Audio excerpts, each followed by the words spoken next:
Now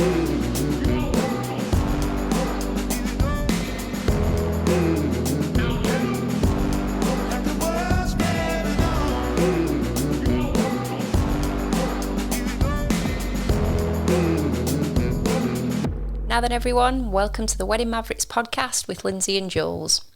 This is a podcast for wedding videographers and photographers where we discuss all aspects of running a business, developing technical knowledge and skills, and pushing your creativity. Now, in the last couple of weeks, we've talked about light. Illumination. Illuminate. Yeah, we watch a lot of kids' films. With the minions at the start. Yeah. Okay, so hopefully you've been able to either listen or watch those back, and you found those quite helpful, quite useful. And what we thought we would do is kind of move on to what we thought was the next step, which is composition. That's right. For us. And composition is key, we think, to creating the very best sort of stills or moving images that you can. Yeah. Now you might think, why? But that's a big part of what we're going to talk about today, isn't it? Yeah. Obviously, lighting and light is the most important thing in photography and filmmaking, because obviously without light we won't have images. But then how those images appear, how they translate, how they tell a story, how aesthetically pleasing they are, that as well as light will play a part in that, and light does play a part in composition. But it's the composition and how we're going to configure those images within a frame. That's, whether you do that well, whether you do that interesting, whether you make that interesting, whether you do that intentionally, that's how we're going to make those images, improve the quality of those images overall. And you may have, now some people might say they've got an eye for composition. Well, just an eye for photography or filmmaking, yeah. That's what you hear, isn't it? You've got an eye for it. Yeah, and I think, I know we've talked about this before, what we think is when you hear that, they're essentially saying that they're good at composing an image. Yeah. I think when you're saying you've got an eye for it. So it's something that can come quite naturally to people, but it's also something that you can learn more about and that you can certainly develop.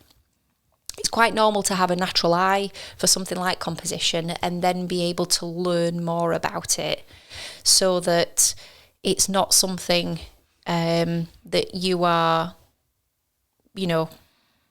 kind of not in a great amount of detail. You're not thinking about it in great depth, if you like. Yeah, you become kind of doing intuitive. It becomes intuitive. That's right. But by learning a little bit more about it, and I know that will be something that we're all wanting to kind of constantly do, that 1% improvement that we're talking about, those little gains, little things that we can develop in what we do. Well, if we do learn more about composition, then that's something that we can consciously become a little bit more intentional about. That's right. When we are taking our images, whether that's still or moving. Yeah. So when we're talking about composition as a photography or filmmaking technique, tool, whatever you want to call that, what we're really referring to is the way that the elements within a photograph or a film scene, how they're arranged in the frame. So where things are put, if you like. That's kind of a very simplified way of explaining it. And the idea is that you as a viewer, whoever's watching the film, whoever's looking at the photograph, their eye will either be drawn to or will move through that scene in a particular way.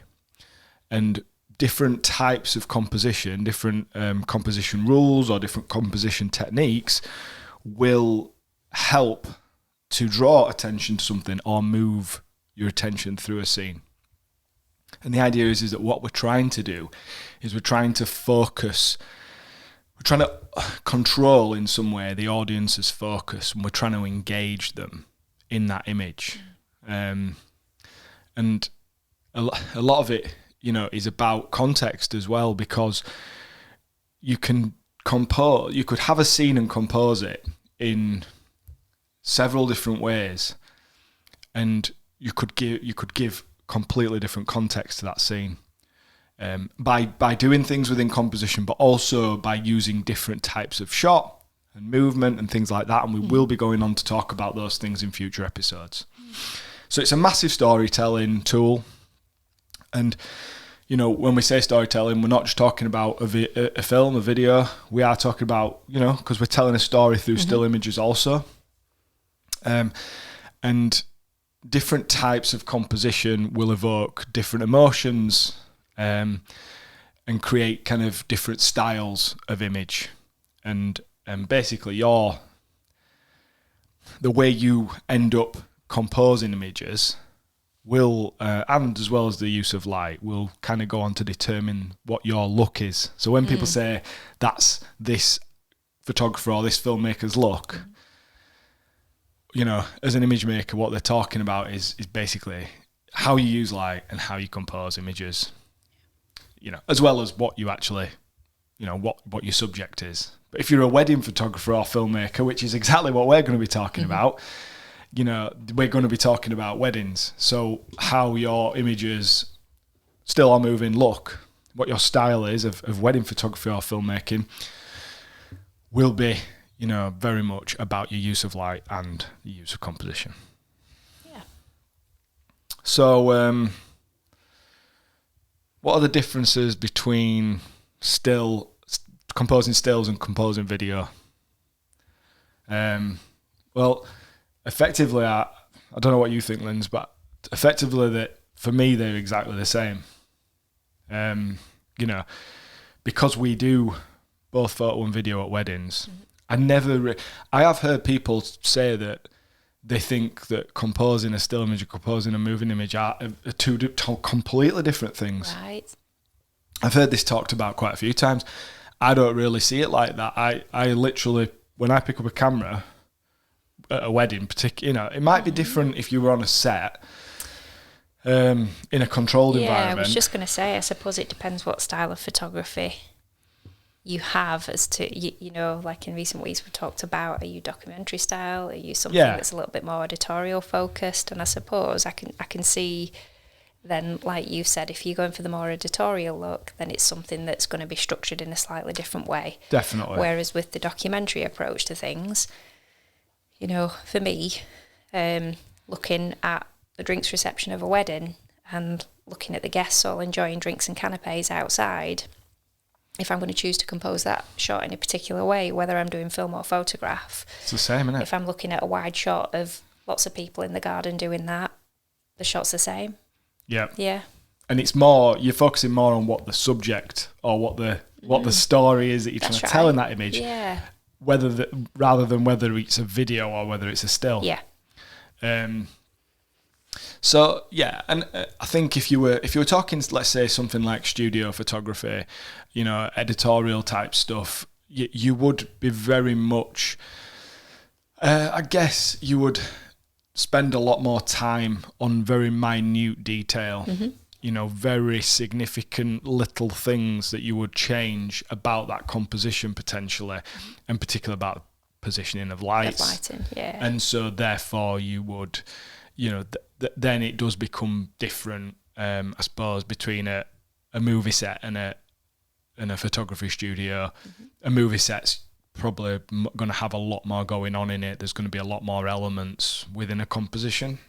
And you're going to, again, in a movie set, things are so intentionally lit and so intentionally kind of composed, or the scene is created in such a way, you know, objects placed in certain locations, that does become very different. But we're going to stick with weddings because it's Wedding Mavericks, not film set photography studio Mavericks.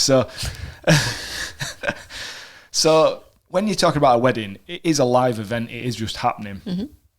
And unless you are kind of dictating a lot of the day, which again, there's different styles, different approaches, but for most people, they're not going to be dictating the majority of the day. They're going to be letting it happen and documenting it. So therefore, I think your composition becomes very natural. Or that's how I sort of feel about it. I think you become very natural in the way that you compose things, and you look for things rather than try to make things happen. Yeah. So you're just looking for things, and then that looks good, and that's, you know, whether it's press record or press the shutter button, it looks how you want it to look. It tells the story you want it to tell. Yeah. I think the main differences is two things. Well, one thing, it's movement. So it's either movement of people within the frame, movement of the camera, or movement of the focus. And it's the movement aspect, I think, that's the big difference between composing a still image or composing a moving image. Just because with a still image you can show movement, but clearly not in the same way as what you can show movement within a moving image. Mm-hmm. You know, you can actually, you can technically recompose the video. You can recompose it constantly.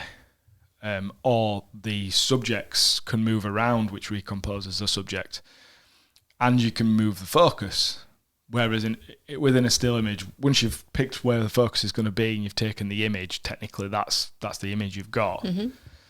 You can't, well, although you can technically with modern software in some cases move the focal point after, but you know that's not really taking a still image. So yeah, you could do a rack focus, which would move the focal point, which would change the composition of the video. You know, if we're doing that in a film, and we can move the camera, or people will move, and that will change the composition. So that's the main difference that I see.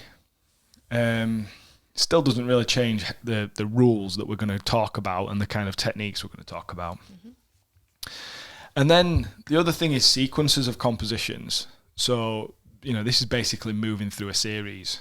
Now, the way that whether you're working with a set of still images or whether you're working with a set of moving images, the main thing for me when I'm trying to think about sequences, I'm thinking about the way that the image is composed to try and not, well, unless it's intentionally to throw the audience's or the viewer's eye out, I'm trying to think about if something's in one shot, let's say shot 1 and shot 2, I want the focal point to be either in a similar place or something that that kind of complements that focal point, so that the viewer's eye isn't thrown out between the two shots. Yeah.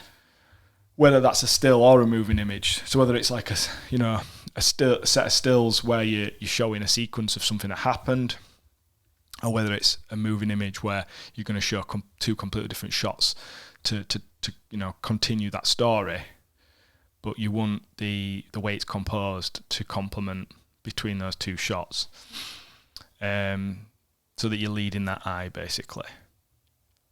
Other than these things, composition is, for me, similar between still and moving. Yeah. And then we need to kind of talk about the things that are going to have an impact on, or are related to how you compose things. And these will be things like your lens choice, your shot type, your shot movement, and post-production things like cropping. And these will all potentially change the way a composition looks or the way that you compose something. And we're going to be covering those in the next 2 episodes. So if you're interested in kind of feeding on from this, then you want to be listening to those episodes. But we can't really group them all together because it would be such a huge episode that it wouldn't really make sense. Yeah. Mm-hmm. Cool. Okay. If you were to do a little bit of research into composition within photography, or perhaps art in general, you would find some common themes in there, but also lots of opinions, lots of debate over technical descriptions of composition. Now, when I read things about composition, I sometimes think it's one of those topics where people are trying to, or like to be able to link it to something that's quite academic. But actually, like you said at the beginning, those words instinctive, subjective. For me, composition leans more towards that. I don't feel like we need something I don't feel like there's an academic theory that needs to be behind that. I do feel it's something that kind of, without sounding a bit cheesy, it is something that kind of comes from within you. It's within the eye of the camera holder. Yeah, definitely. You see what I did? I see what you did there. Yeah, I do. Personally, I think this is why people refer to knowing how to break the rules of composition. Yeah. Because there aren't really any rules. Well, that's what they're saying by knowing the rules and then being able to break them. Yeah. There you go. There's just different ways of doing things, as we know. There are different styles, there are different approaches. And it's for the person viewing the image or watching the film that is either going to like or dislike what they're seeing. Yeah. Or maybe it doesn't matter if they like it because it was done in that particular way for a particular reason. And it was the way that the photographer or the filmmaker had intended it to be. Absolutely. That's why it's important for us all to give composition some thought every time we get those cameras out and we point it at our subjects or we point it at something. Because however you capture the image will determine how it's going to be interpreted. You're hopefully going to be able to influence the person that's viewing that image or watching your film to think and feel something because of how you chose to compose that shot. Yeah. That's what we want to do. Think about it. That's what we're always hoping to do with our images, with our films. We want to invoke emotion. And composition can play a big part in whether or not we're able to actually achieve that for the person that's looking at it. The aesthetics, of course, do come into this. Composition can make something more pleasing to the eye. It can make it something that's a little bit more easier to view for people, and therefore it's ultimately going to be more appealing, of course. You might say a better looking image overall. Yeah, that's like one of those terms, isn't it, that you hear people use. It's a good looking image, or it's a better, Yeah. Yeah, but also on the flip side of that, you could intend, and many filmmakers and photographers intend to make something look awkward because then it'll jolt the viewer to feel that way, to feel a bit awkward about it. And that might be the intended thing. Probably not so much at weddings, but I think for us, well, I won't speak for us, but for me, composition is one of the most powerful storytelling techniques. And I would say from a personal perspective, I've learned how to compose, and I've been an instinctive composer of images and film before I've learned the technicals. Yeah, absolutely. I mean, that's what I said to you when we first started. You were doing things and you were capturing things at weddings, and then I was, because I do most of the editing, I'm looking back at these things and thinking, like, that's really well composed. But I know that at that stage, you were just coming to weddings with me, and we did very little kind of training, technical kind of training, or like instruction on how this needs to look or how that needs to look. It was just a case of, if you can sort of just get some stuff for me, and we'll see how it goes. Yeah. And you were coming back with really nicely composed images and videos, footage, and I think that's just because you instinctively thought, that's telling the story and that looks right. Yeah, you talk to me about sequencing of different shots, different focal lengths, and how we can use the environment or other objects within that image to kind of bring it to life, to tell a story. And so, absolutely zero academia involved in that for me. And the technical learning came later for me. I feel like this is where I kind of started with that. And I think there'll be so many different stories of where people have or how people have come to learn about composition in the way that they tell stories. You know, two images captured of the same scene can tell a completely different story and make you think completely different things just by the way in which they'll be composed. Yeah. And it's funny because I liken that to something that we always used to be told in the police about people who will witness an incident that happens. You and I could watch the same incident occur, and if we were asked to then tell that story in a statement and on a piece of paper, recall it, it would be recalled in two completely different ways. Yeah. And that would be because of what your focus was. That's right. What you actually looked at and concentrated on. Yeah. And that would be different to two people. What our job is as photographers and filmmakers is to try and create that focus, try and draw the attention to that particular thing rather than just say, hey, this is a scene where your eyes can go wherever they want. Yeah. That's a really good analogy, that. Yeah. So for yourselves, you know, before composing your next shot at your next wedding, whether that's film or photo, of course, you know, ask yourself, what story am I wanting to tell here? What do I want the person who's going to see these images, what do I want them to feel? What do I want them to think about? So how am I going to compose this? And if you do that, that's the way that you will start to make more intentional decisions, I think, about your composition going forward. Cool. Yeah. Right. What we'll do is we'll go through like the most kind of basic aspects of composition, and then we'll talk about like different rules and different elements of and different like techniques you can use within composition. And we'll go through those really quick because you could literally, you know, you could do that. You could write a book on this. You know, it's a huge topic. You could literally talk about each type of composition and go through all sorts of examples and things. But what we really want to do is we want to talk about it in relation to wedding photography and filmmaking. So, you know, we want to talk about practical application, practical examples of that and why, you know, you would do that. And then we'll talk about a little bit about what we would do and what we've done and what we favour and all that sort of thing. Because I think you do favour particular techniques and styles. So at a most basic level, an image creator is going to decide to take different approaches depending on the circumstances, but you could either go with like a simple approach where you're trying to keep things aesthetically straightforward, you know, compositionally straightforward. So like less colour, less subjects, make it easy for the eye and the brain to interpret. And then you could do something more complex where there's a lot more going on in the scene.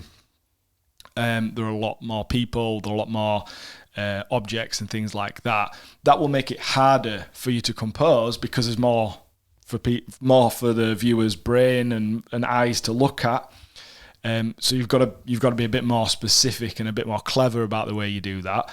And whereas with a simple composition, you're not going to have that. So that's the two kind of sort of basic styles or basic types of composition that you can have.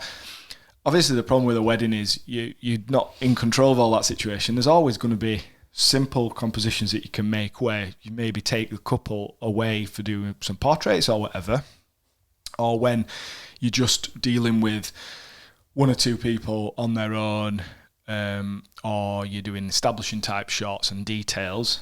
So those will be more simple compositions. More complicated compositions will be where you've got a room full of people and there's not much else you can do other than treat that as the complications that it is. And as obviously, just to link into the previous topic we were talking about when we're talking about light, we aren't, you know, light will the lighting that you can always control in these situations is going to throw even more of a spanner in the works with those kinds of complex. Again, you can simplify the light if you can control the light, but if you can't control the light as much because it's a ceremony room and there's windows and there's overhead lights and there's wall lights and there's, you know, 100 odd people in the background, you know. So what I'm trying to say is that you might think, well, I just try to keep my composition simple. Well, unfortunately, I don't think that's possible at weddings. I think you do have to be able to work with both. And so that's why it's really good to understand a lot of these techniques and things, because then you can, one of the reasons people like to shoot wide open at weddings is because you can blur a lot of that shit out. Do you know what I mean? You're basically controlling your composition by blurring backgrounds out. So, that's an example of a technique in itself. So, art and photography, compositionally, they use the same sort of principles. So some of the principles that we talk about when we're talking about art and we're talking about photography and we're talking about composition is line, shape, form, texture, pattern, colour, size, depth, point of view, unity, balance, focus, proportion, movement, rhythm, and there are more. And I'll be honest, depending who you're kind of listening to and what book you're reading and etc. There are lots of, you could break these down into little subgroups and all sorts. But essentially these things, these elements are like, these compositional elements are what you're going to have in every image, and it's what's going to effectively create that composition, all these things. But just having those things in your image isn't as helpful as having some rules or some techniques in which to arrange them and use them. And this is where you'll start to hear things like rules, so a way of organising the elements within the frame. And we'll start with the most simple one, which you'll hear used a lot, and you'll no doubt be familiar with if you're already into photography and filmmaking, and that's rule of thirds. And it's the most straightforward and typically used one in all sorts of art forms, in particular sort of visual arts like photography and filmmaking. And this is where you're basically dividing it into a grid of 9, and you're going to have these lines that are going across and these lines that are going down, and you are basically, the way I try to think of it is, I want something in the bottom left and I want something in the top right, or vice versa. And that's essentially what I'm looking at. And I think we use this probably the most. Yeah. It's the most, once you that, it's the most used, I would say, in all photography, or most people's photography and filmmaking. And there are other things that we'll discuss, other techniques that come into that as well. But I just think that for most images, it creates the balance that you need. It creates the interest that you need, the focal point, and the depth to the image. The rule of thirds helps you with all these things that help make an image look and feel right, that help make an image have that emotion. And you can use it in all sorts of situations, because like some of the other rules that I'll go into in a second, you can't use those in every situation.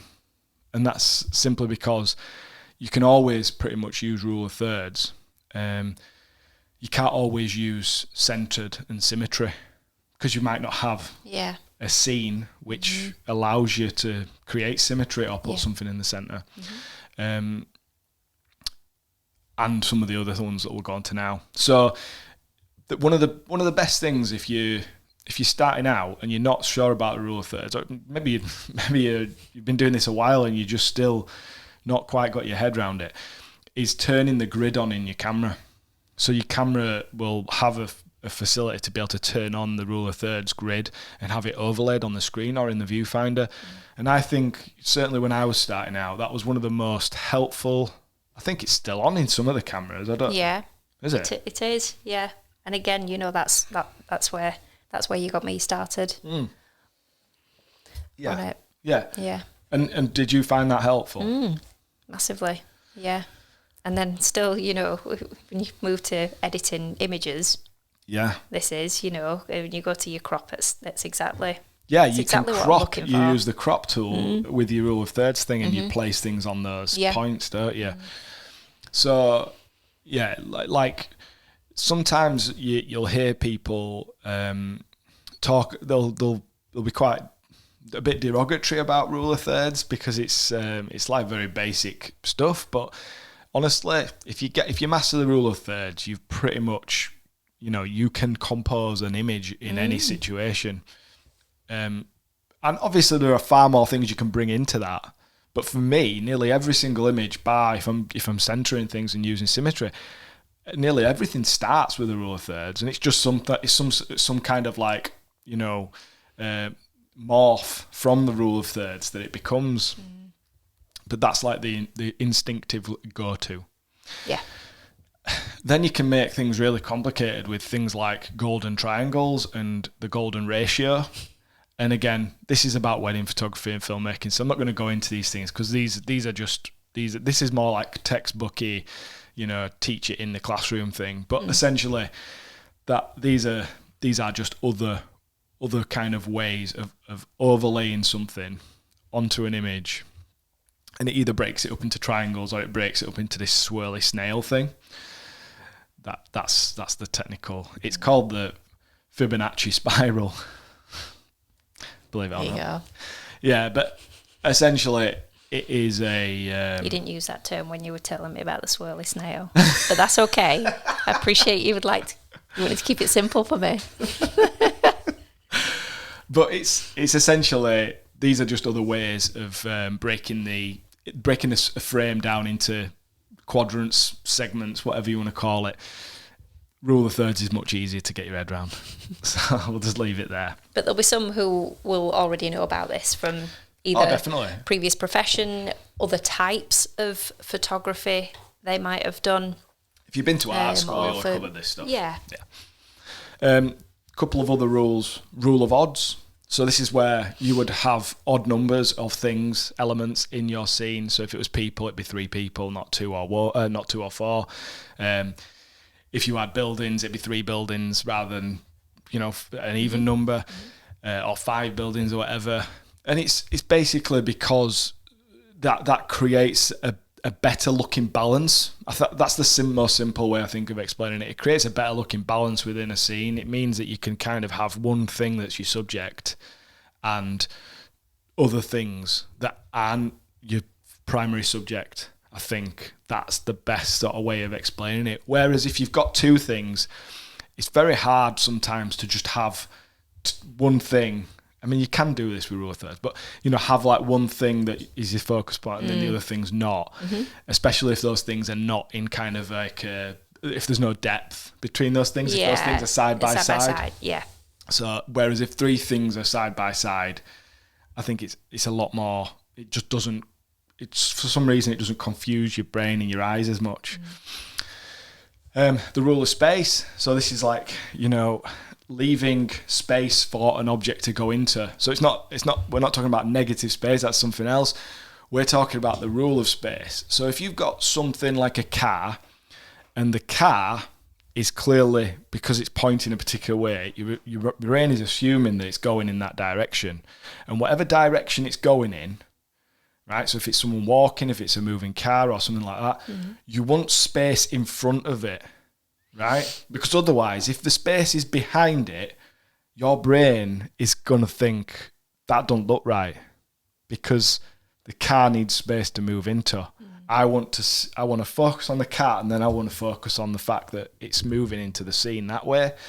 I don't want to be looking at the car and then looking back into the scene, if that makes sense. It doesn't mean you can't do it the other way. It just means that these are like little rules to like make things look right rather than make things look wrong. But again, you would, if that's what you were going to do, you'd look to depth, wouldn't you? You'd look to another kind of tactic to portray that also, to enhance that, definitely. Left to right, again, this is a rule that sometimes is used as in you want to compose your image, the most significant part of the image in the left side. You want the brain to work through it from the left to the right, simply because that's the way you read. So if you in this part of the world, we read left to right, and not in every country you do. Your brain automatically is going to scan in that way, so that's sort of what your intuitive thing's going to be. And then the last one, or the last 2, centered composition and symmetry. So placing things in the center of the frame, whether that's sort of top to bottom center or left to right center, having something in the center of the frame, for a lot of people, they don't kind of, that's why the rule of thirds exists, because I think automatically for people that aren't, particularly don't understand composition, they would always get somebody or something in the center of the frame. Mm-hmm. That doesn't always look comfortable, but it is a composition technique, a rule. Mm-hmm. Obviously, if you then complement that because the scene is symmetrical on both sides, all of a sudden that then becomes quite a pleasing way to look at something. So that's like whistle stop tour. There's loads of sub little things you could go into, but they're the kind of basic rules. Cool rule. So very, very briefly, we're going to go through like drawing your eye, creating focus, making you think. So basically, this is going to be about how you draw attention to subjects or specific things within your images. And the things that we might look at here are the use of colour, so colour combinations. Mm-hmm. So we either want colour combinations that are going to complement each other, or ones that might not, completely not. Mm-hmm. But we want to be intentionally thinking about the colours. And this is, again, for wedding photography and filmmaking, this is sometimes possible and sometimes not. You can't control the colour all the time. Yeah. But I think this is probably another reason why you get certain styles of editing. Like more kind of desaturated pastel colours have become quite common and quite popular. Mm-hmm. And I think that's because it's easier with less saturated colours to complement each other. So from a composition perspective, it's not as jolting to the eye. That would be my interpretation of it anyway, within wedding photography and filmmaking. Again, contrast. So, your light and dark. This is going to be a big thing of like how you're going to draw an eye, because if you've got, a place of like a lot of light and then places a lot of dark, mm-hmm. that's how you're going to draw someone's eye compositionally into that. So we can use a load of shadow and then a patch of light to draw someone's eye to that part of the image. So you're using that within your composition. Repetition and pattern, so whether that's a particular type of pattern that you're using, whether it's maybe it's a repetition of that pattern, as in it's something that's used over and over again, that is going to help either steer your eye away from that patch and onto something else, or it's going to attract you to that. But these are like, that's something that you can use within your composition to draw eyes to or away from. Shadows I've covered. Horizon line. So, where you place your horizon line is going to matter within your composition, because if you place it sort of wherever the landscape horizon is, your eyes are going to be automatically drawn to that. Yeah. So where you want your eye to be drawn is going to, the horizon line is going to potentially be a factor in determining that. Mm-hmm. Yeah. So picking angles and things like that to take your images at, that needs to come into consideration. Which brings us nicely onto the angles above and below. So with like wedding photography, filmmaking, a lot of the time we are going to be at the same sort of level, because it's quite a real situation. We're going to be on eye level, but we might want to sometimes take images from different angles to create different feelings, and we will be talking about that more in a future episode, so I won't go too much into it. But an obvious one there would be using a drone to get a different perspective on things. Simplicity and minimalism, so making sure you're keeping it simple, trying to remove as much distraction out of the frame as possible, and then your reflections. So we use a lot of reflections in wedding photo and video, because there's always some mirrors or some windows or something in there, and that creates this interest. But it also means that we're able to mirror compositions. So sometimes, like when you see people using their phone underneath the lens, or a prism or something, and they're basically that way they're able to create a a mirrored composition, or they're able to hide certain things from the composition.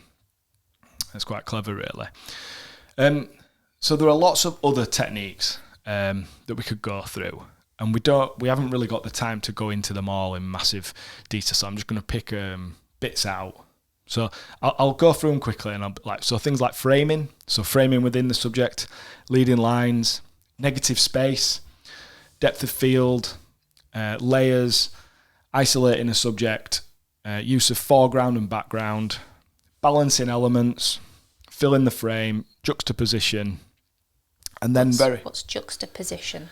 Juxtaposition. So imagine something is basically when you view something, you expect something but whatever the subject is, or if maybe there's more than one subject, but you expect them to be complementary almost of each other. Okay. So if you see,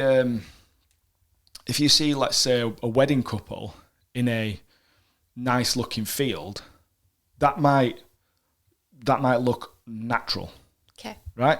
Mm-hmm. Because for some reason, like that's what we associate with someone wearing their best clothes, on their wedding day in a really good looking environment, right? Put them in the middle of an industrial factory, right? That doesn't go. Okay. So that's kind of an example of like placing something in an alien environment, if you like, and you're juxtaposing it against each other. Other ways in which we can do that, which is a little more subtle than that, and we might be able to incorporate that within images on a wedding day. So you might compare, or you might place big and small next to each other. You might do that by literally something that's really big and something that's really small, or you might manipulate the environment so that you've got something really close to the lens, something really far away from the lens that makes them look bigger and smaller than they actually are. Mm-hmm. And maybe that those two things would be, like maybe you've got something that's really big, but you've made it look really small in the picture. And something that isn't really big looks really big in the picture, if that makes sense. Yeah. You might do it with things like past and present. So like something really old, something really new, like, putting those two things within the same scene. Locations, open countryside, like with a cityscape in the foreground or something. I don't know how you do that, but I'm trying to think where you could do that. Maybe somewhere. DM us with suggestions. Yeah, if you've got any suggestions for that, we want to make that far. Emotional expressions. So like somebody in the scene who's like laughing their head off and somebody is crying their eyes out. Yeah. These two things would be juxtaposed against each other. Social circumstances, so really scruffy, somebody who's homeless or something, and then somebody walking past in a wedding dress.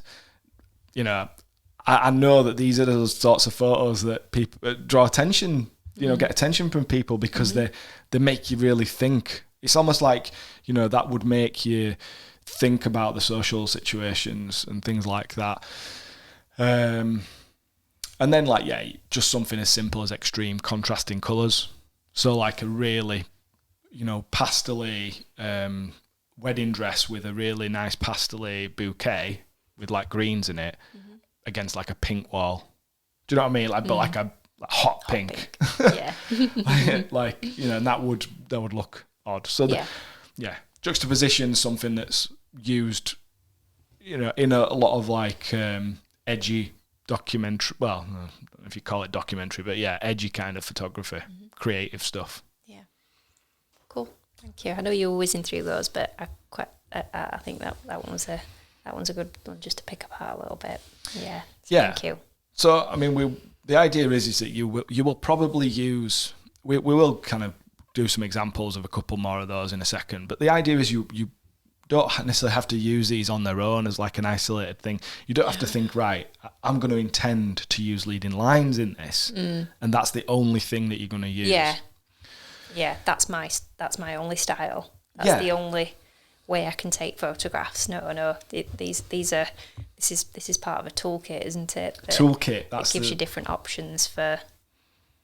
Yeah. So most, you could mix them up, as in you could use a photo that's like, you could do 10 photos that's rule of thirds, and then you could use one that's centered and symmetry.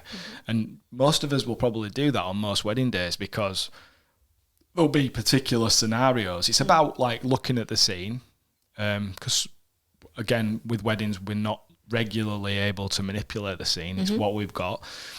And then it's about looking at it and thinking what composition style will work best in this situation. Yeah. So you might use one and then use a different one in a different picture. Yeah. Or a lot of the time, what you'll do is combine these things, because these things will naturally work together to make an even more powerful picture, an even more powerful video shot. So for example, we will use. I was trying to give you an example earlier on, wasn't I? So something like the ceremony, and the ceremony is a good one to actually talk about, because there's a wedding ceremony in every single wedding, isn't there? Usually, unless it's not an actual wedding, but you're going to have the ceremony, and most ceremonies will follow the format of, there will be some chairs that people are sat on, there'll be a path down the middle of the aisle, and then there'll be the couple stood at the front. And a lot of the time people will pick some kind of decor thing at the end. So I've seen these hoops and what was the thing that you used? Different styled archways, yeah. So we have these floral arrangements, these archways, these different structures. Structures at the front, and then you've got like a path down the middle, and the couple will normally stand in the middle, and they will kind of face each other. And then everyone will be sat on the chairs at the edge. And if we're sat at the other end, the opposite end of the aisle, looking down, we're going to have all these different compositional elements there. So we're going to have, they're going to potentially be inside that structure. So they're going to be framed. The couple will be framed potentially by that structure. And then we're going to have these leading lines, because we're going to be shooting down the aisle. And the aisle itself becomes a line, and the chairs at the two sides become lines. Yeah. So we've got these leading lines that are taking our eye from here down towards the couple. Then we're going to have them in the middle, because we're going to probably decide to centre the composition with them as the subject in the middle. We're going to have some symmetry, because we're going to have people sat on each side. So it's going to look very similar. It might not be identical, but it's going to look very similar on each side. It's going to look very balanced. And then we're probably going to use some kind of focal point and depth of field to focus on the couple, and then have areas, usually in the foreground, out of focus, so that your eye is drawn using the lines, using the focal point, up towards the couple, and then you're going to have this situation where that everything's symmetrical. So we've like combined, 6 or 7 different techniques within that one image, and we didn't even do anything. Like, that was just there. That just happened, and that's. But without even considering, I'm thinking about this technique, that type of composition, this, and this. You're just thinking about, you're looking through that viewfinder, you could be looking at the screen, you're thinking, okay, what am I happy with in terms of the composition of this shot? Yeah. What story am I wanting to tell with this image here, or this scene here? What do I want the focus to be for the people viewing this? Yeah. So that's just a really kind of straightforward example of how it kind of sometimes is a natural composition, but by then understanding that and by being intentional with that, you can enhance that. You can make it even better, because you can be very specific about, once you've done a few weddings, then you think next time, well, that's what's likely going to happen. So I know where I'm going to stand to get this shot. Yeah. I know what settings I'm going to put on my camera. I know what I'm going to be looking for to make sure that image looks as good as it can do. And I don't even have to move anybody or tell anybody to do anything. And that's like just a very simple example, but then that becomes a thing where you start using objects and walls and things to, to get into your foreground to block part of the image. You're using bushes. You're shooting through things to frame the subject, like a bush and some leaves or whatever, or some flowers to frame the subject. And this becomes sort of a natural thing of where you're looking for it all the time, because you are thinking about these compositional elements, about these techniques that you're going to want to include in your images. And it doesn't have to be that you've purposefully done that. And I think that's one of the most amazing things really about wedding photography and filmmaking, is that you get all day to walk around looking for this stuff. Yeah. And yes, for me, it's about capturing the moment. So sometimes you are just going to be pressing record or pressing the shutter because something was happening right in front of your face, right? And you just had to get it because it was only happening that once, and you just had to get it, right? And then sometimes you can't do as much with that. But the rest of the time, what you can be doing is you can be watching and waiting for stuff to happen, and you can have already thought, this is how I'm going to compose it when it does. And that's, I think, I'm not saying I'm an expert at that, but that's where the real magic starts to happen. Yeah. When you get to that point where you're thinking, right, I've seen it, I'm going to make that happen. Yeah. I'm going to try to make it happen. Yeah. Cool. Yeah. So the kind of the other thing would be sequencing when it comes to video stuff, because you're going to be putting these compositions together with a video. You're not going to be just relying on taking that one frame. Yeah. You've got to think seconds down the line and several shots potentially down the line. Yeah. And a lot of the time, with some wedding films, we will shoot we'll have an idea, won't we, of what the edit might look like. A lot of the time we don't, but sometimes we do. I can think of a few wedding films where I've tried to find the same compositional elements and use the same techniques within different shots from completely different locations. If it's been a more fast, upbeat type edit, to put those things together so that the eye is kind of still focused in that thing. I might do a live video sometime where I go through an edit and explain that, because that might not make an awful lot of sense, but no. So for instance, in a film, you might have, during prep, for instance, if you've done a through the mirror shot of a bride, that mirror might have been a circular shape, and then you will transition to another circular object that comes from later on in the day that still might be showing the bride's face, but it takes you to a completely different scene. Yes, matching those compositional elements. Match the composition of that particular shape of an object, but your focus is on the person. Yes. Yeah. Yeah. And again, these are things that sometimes they can be accidents and sometimes they can be intentional. The idea is to try and program your brain so that this stuff is always intentional. So you think that looks like an interesting shot. I like that. I'm going to remember that. And then throughout the day, I'm going to look to see if there's something like that I'm going to be able to make that transition to. Yeah. And often you'll say,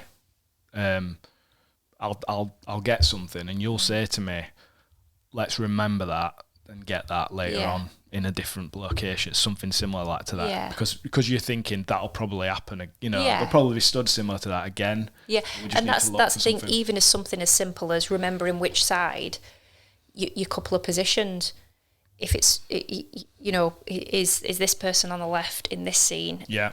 Now, throughout the rest of the day, when I do couples portraits and different aspects of the day, should I try to kind of control an element of that, of ensuring that they're a particular sort of side-by-side, one person is on one side and the other on the other? Obviously you don't want to be too much of an interference in the day. But it's easy to tell people to stand on each side before something they're walking or whatever. That's it. If they're walking holding hands, can you definitely a really nice kind of transition from one scene to another, but with them positioned in the same way. That's a really, really simple. Yeah, I mean, a good example of that would be your something that we might use fairly regularly, not all the time, but fairly regularly. It might be if they're having confetti and they're having sparklers, and they're usually going to do those two things in a similar location, and they look very similar. In a similar manner, yeah. So sometimes it can be nice to have those two shots as an option. You don't have to do it, but as particularly when you're putting a video together, if you're wanting to sort of be able to jump and time shift around, to be able to kind of match those two shots in a way that it doesn't look jolting, it doesn't look cheesy, but it looks kind of like you were trying to show something. You're trying to tell a bit of a story, but you're trying to also make it pleasing to the eye. Yeah, that's one way of doing it. In terms of, so what do you think what would you say your main, what compositional techniques or rules or whatever do you think you use most at weddings?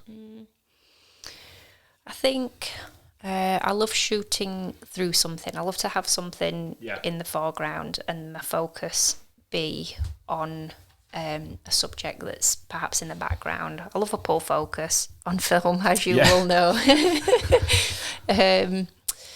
I really enjoy doing sequencing, particularly in bridal prep, because I like to be able to kind of tell that particular segment of the story, because that's such a long part of the bride's day, long and such a fun part.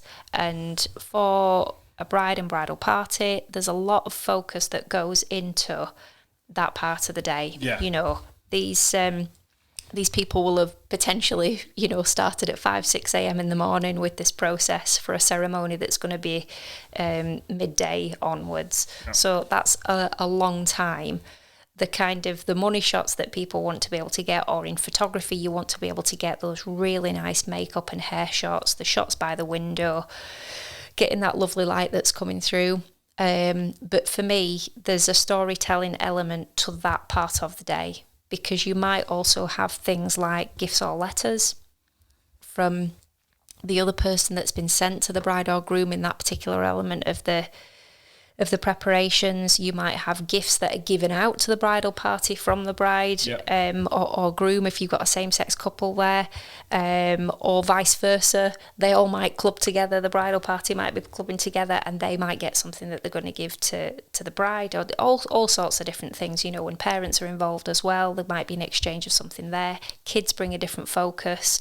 So again, if there's children, what are they doing through the morning?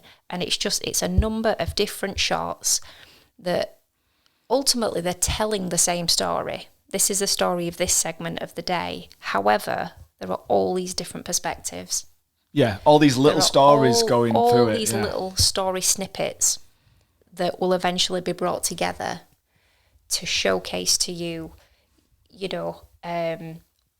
all the different perspectives of that kind of day. So let's take the example then of a bride having her makeup done in the chair. So she's positioned by the window normally, or as near as the makeup artist can get to have as much natural light coming through. But, as we know, they'll have these radial lights, these round lights or big spotlights that are going to be on them.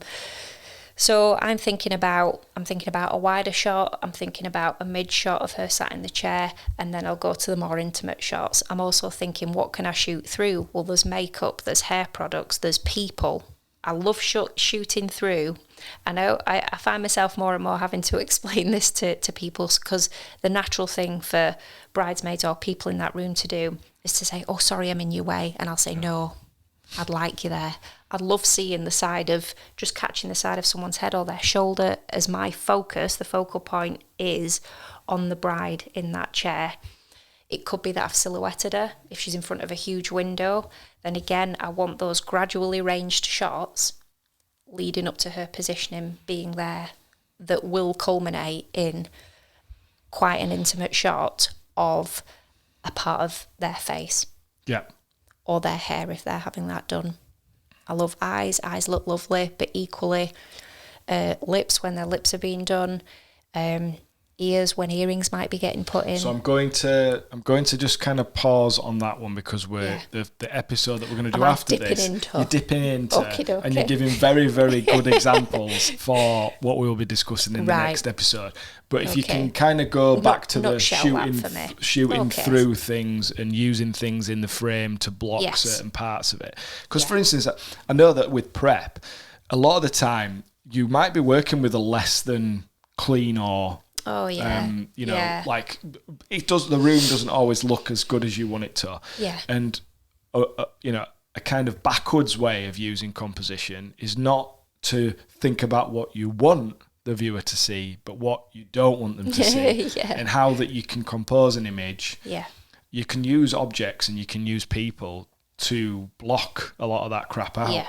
And then you can just be focused on what it is. Then you're using, use a shallow depth of field, shooting wide open, and then focusing on, let's say, the person getting ready.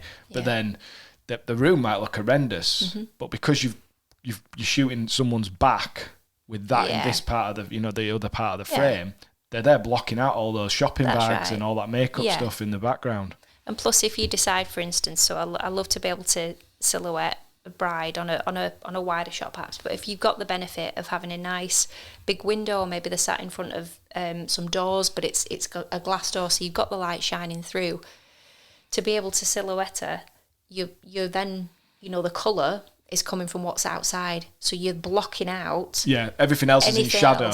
Everything else is in shadow, so again you're able to benefit from not seeing any other plastic carrier bags and chicken fillets and whatnot that might be on the on the side, and oh gosh, I just thought of no. Okay. Females, some males will know what I'm referring to there when I'm talking about that. Don't worry, that's okay.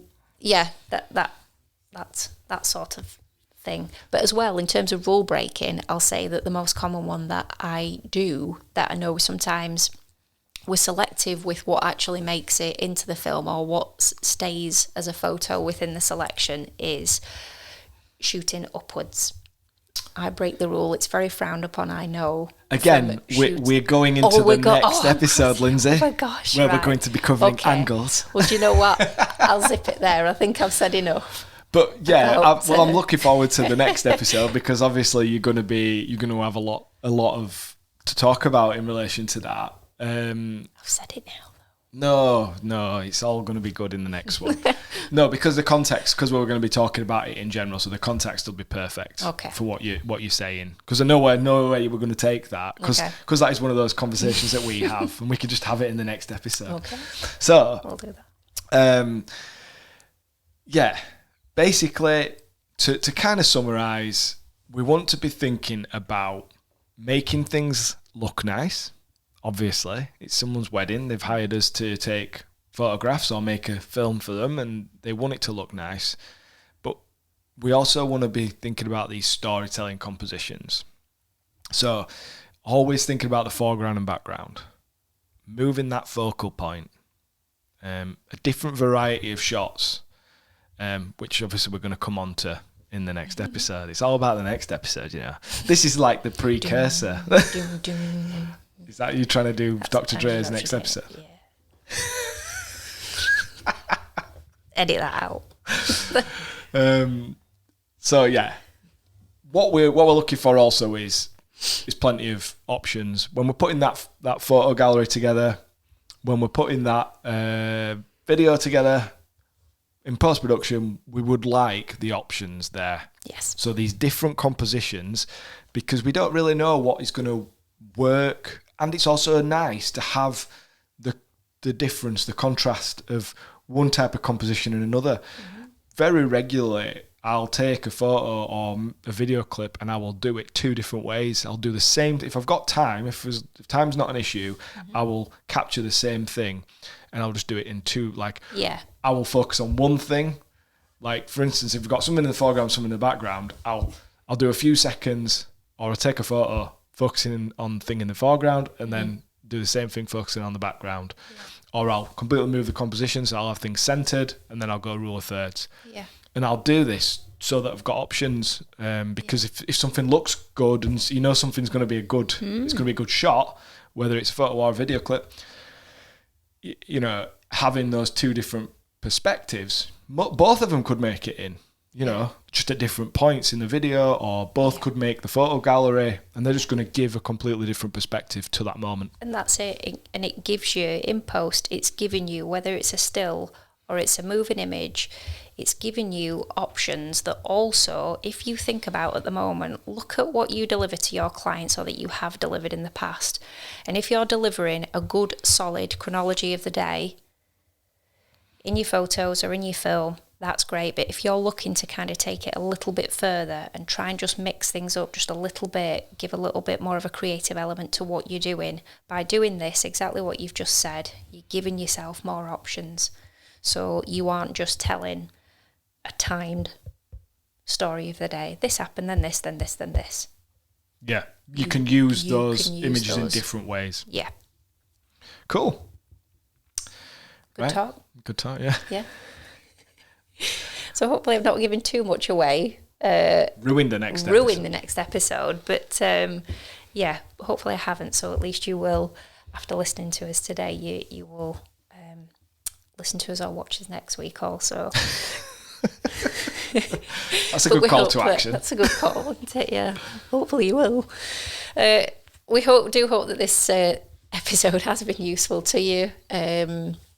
On the back of us looking at lighting and then moving to kind of composition. So we hope that you've found something that's been helpful and might just help you think about how you can make those little 1% improvements, those small gains.